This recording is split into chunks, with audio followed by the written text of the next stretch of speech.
திரு ஸ்டாலின் என்ன சொன்னார்? முதல் 2 மாதத்துக்கு முன்பு எடப்பாடி பழனிசாமி கடையை திறந்து வச்சு கூவி கூவி அழைக்கிறார், கூட்டணிக்கு யாரு வரலினார்.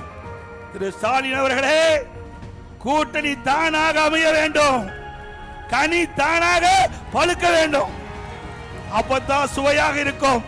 அதுபோல அனைத்து இந்திய அண்ணா திராவிட முன்னேற்ற கழகம் தானாக கூட்டணி அமைக்கப்பட்டிருக்கிறது. அண்ணா திமுக தலைமையில் அமைக்கப்பட்ட கூட்டணி தேசிய ஜனநாயக கூட்டணி, வலிமையான கூட்டணி.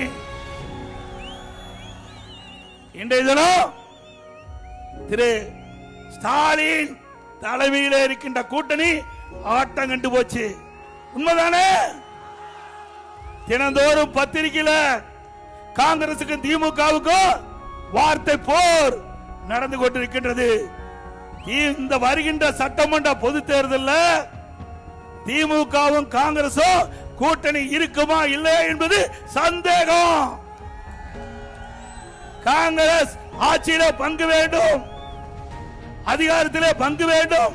கூட்டணி அமைத்திருக்கின்றோம், கூட்டணி மூலமாக வெற்றி பெற்று எங்களை மதிக்கவில்லை என்று குரல் கொடுக்க ஆரம்பித்து விட்டார்கள்.